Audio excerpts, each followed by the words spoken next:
ওম সূর্যায় নমঃ। ইউটিউবের সমস্ত শ্রোতাদের জানাই বিনম্র প্রণাম। আমি অ্যাস্ট্রোলজার ননীগোপাল দাস। আজকের এই ভিডিওতে আপনাদের বলবো যে সমস্ত জাতক জাতিকার ধনু রাশি এবং এই রাশির অধীনস্থ মূলা, পূর্বাষাঢ়া ও উত্তরষাঢ়া নক্ষত্র তাদের স্বভাব অর্থাৎ বৈশিষ্ট্য সম্পর্কে। আপনারা সবাই যুক্ত হয়েছেন সনাতন উইথ অ্যাস্ট্রোলজি ইউটিউব চ্যানেলে। ভিডিওটি স্কিপ না করে ধৈর্য সহকারে দেখুন। পূর্বে আমি বলেছিলাম যে প্রতিটি রাশির মান 30 ডিগ্রি। তো ধনু রাশির 30 ডিগ্রির মধ্যে 13 ডিগ্রি 20 কলা থাকে মূলা নক্ষত্রে, পূর্বাষাঢ়া নক্ষত্রে থাকে 13 ডিগ্রি 20 কলা এবং বাকি 3 ডিগ্রি 20 কলা থাকে উত্তরষাঢ়া নক্ষত্রে। প্রথমে আমরা এই ধনু রাশি জাতক জাতিকাদের বৈশিষ্ট্য জানবো, তারপরে তার অধীনস্থ যে 3টে নক্ষত্র তার বৈশিষ্ট্যগুলো জানবো। তো ধনু রাশি হচ্ছে একটি দ্ব্যর্থক রাশি। এদের অধিপতি গ্রহ হচ্ছে বৃহস্পতি। এই রাশিকে কালপুরুষের উরুদেশ হিসাবে কল্পনা করা হয়। এদের আকৃতি নিম্নভাগ অশ্বাকৃতি এবং ঊর্ধ্বভাগ ধনুর্ধারী মনুষাকৃতি হয়। এই রাশির জাতকদের প্রকৃতির প্রধান বৈশিষ্ট্য হবে আত্মবিশ্বাস, সংস্কার প্রিয়তা, সামাজিকতা, রক্ষণশীলতা ও শান্তিপ্রিয়তা। ধনু নিজেই ধনুর্ধর, তার বাহন হচ্ছে অশ্ব, গতিপথ কঠিন মাটি ও চারদিকে উদার দীপ্তি। এরা আঙ্গুলি ইঙ্গিতে গতিকে নিয়ন্ত্রণ করতে পারে। এরা নিজের সম্বন্ধে যেমন সজাগ থাকে তেমনি পারিপার্শ্বিক পরিবেশের সম্বন্ধেও এরা খুব সজাগ থাকে। এরা নির্ভীক হয়, কিন্তু নির্ভীকতার সঙ্গে সঙ্গে মেষ রাশির মতো হঠকারিতা এদের মধ্যে লক্ষ্য করা যায় না। এরা শত বাধা বিপত্তির মধ্যেও এদের নিজের লক্ষ্যকে স্থির রাখতে পারে। যে শক্তিতে পশু প্রাণ, পশুর মন মানুষের বুদ্ধিতে পরিণত হয়েছে, যা জড় প্রকৃতির মধ্যে সত্য, শিব ও সুন্দরের সন্ধান দিতে পেরেছে, সেই শক্তির মূলে আছে ধনু।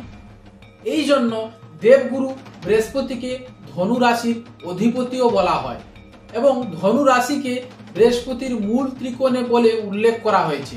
ধনু রাশির লক্ষ্য সত্য, স্বাধীনতা ও আনন্দ এদের মধ্যে সর্বদা থাকে। বাইরে তার অফুরন্ত কর্ম প্রচেষ্টা, কিন্তু ভিতরে তার নিশ্চল আত্মসমাধি লক্ষ্য করা যায়। এই হচ্ছে ধনুর প্রকৃত ভাব। যোগ্যতার দিক দিয়ে এরা বহুমুখী হয়।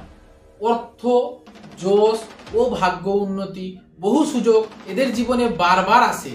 এদের যখন বয়স 26, 35, 41, 45, 51 অথবা 57 হয়, তখন ভাগ্যের পরিবর্তন হওয়ার একটা সম্ভাবনা থাকে।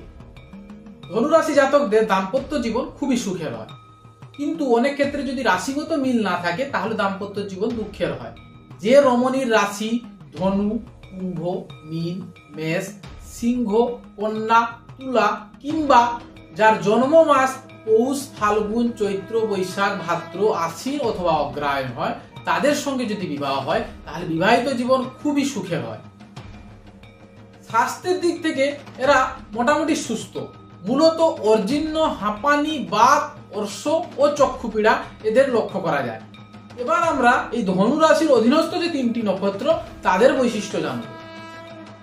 প্রথম নক্ষত্রটি হচ্ছে মূলা নক্ষত্র। মূলা নক্ষত্রটি ধনু রাশির 0 ডিগ্রি অংশ থেকে 13 ডিগ্রি 20 কলা পর্যন্ত থাকে। অধিপতি গ্রহ হচ্ছে বৃহস্পতি, দেবতা হচ্ছে অলক্ষ্মী। এরা মূলত রাক্ষসগণ হয়। এই নক্ষত্রের প্রতীক হচ্ছে মূলা অথবা মূলগুচ্ছ, অর্থাৎ এদের মধ্যে গভীরতা, মৌলিকতা খুব বেশি থাকে। এরা শ্যাম বর্ণের হয়, পিতামাতার ভক্ত হয়, বহু কুটুম্বযুক্ত হয়, রাজদ্বারে তেজস্বী, ক্রোধী, কৃপণ ও চঞ্চলমতি হয় এবং এরা কলহপ্রিয় হয়ে থাকে। হস্তে এদের সচরাচর মৎস্য চিহ্ন লক্ষ্য করা যায় এবং মূল ও বীজে এরা বিক্রয়িতাও হয়। বিংশতরী মতে এই রাশি বা এই নক্ষত্রের জাতকরা কেতু দশায় জন্মগ্রহণ করে। দ্বিতীয় নক্ষত্রটি হচ্ছে পূর্বাষাঢ়া নক্ষত্র। ধনু রাশি 13 ডিগ্রি 20 কলা থেকে 26 ডিগ্রি 40 কলা পর্যন্ত এই নক্ষত্রটি থাকে। অধিপতি গ্রহ হচ্ছে বৃহস্পতি, দেবতা হচ্ছেন বসুর অন্তর্গত আপ। এই নক্ষত্রটির প্রতীক হচ্ছে দোদুল্যমান বিছানা। পূর্বাষাঢ়া অর্থ হচ্ছে ব্যাপ্তি, জনের মধ্যে ব্যাপ্তি, জলপথে বা জনপথে গমন, প্রাণী ও মৎস্য ব্যবসায়ী। এই নক্ষত্রের জাতক বা জাতিকারা কর্মনিষ্ঠা, একাগ্রতা, বুদ্ধিমত্তা ও বিপদে সময় অটল থাকে। এরা পরোপকারী প্রকৃতির হয়, দয়ালু প্রকৃতির হয়, পরাক্রমী, সৌভাগ্যবান, বিদ্বান, চরিত্রবান ও সনাতন ধর্মে বিশ্বাসী হয়। এরা মূলত নরগণ হয়ে থাকে এবং বিংশোদরী মতে এই নক্ষত্রের জাতকরা শুক্র দশায় জন্মগ্রহণ করে। তৃতীয় নক্ষত্রটি হচ্ছে উত্তরছাড়া নক্ষত্র। ধনু রাশির 26 ডিগ্রি 40 কলা থেকে মকর রাশির 10 ডিগ্রি পর্যন্ত এই নক্ষত্রের অবস্থান। অধিপতি গ্রহ হচ্ছে বৃহস্পতি, কিন্তু মকর রাশির ক্ষেত্রে শনি। দেবতা হচ্ছে বিশ্বদেব। এই নক্ষত্রের আকৃতি হচ্ছে গজদন্ত সদৃশ্য। এরা মূলত নরগণ হয়ে থাকে। কপালে এদের স্থূল প্রকৃতির একটা ভাঁজ থাকে, দাতা হয় এবং সর্বজন প্রিয় হয়। এরা কৃষিকাজ পছন্দ করে, গম্ভীর বচনযুক্ত, দন্তরোগী, চক্ষু রোগী এবং সামান্য ক্রোধী ও সুন্দর কেশযুক্ত হয়। শরীরের বাম অঙ্গে এদের তীর লক্ষ্য করা যায়। এই নক্ষত্রের জাতক জাতিকারা কোনো বিষয়ে গভীরে প্রবেশ করতে পারে এবং মিশেও যায় এবং স্থায়িত্ব লাভও করে।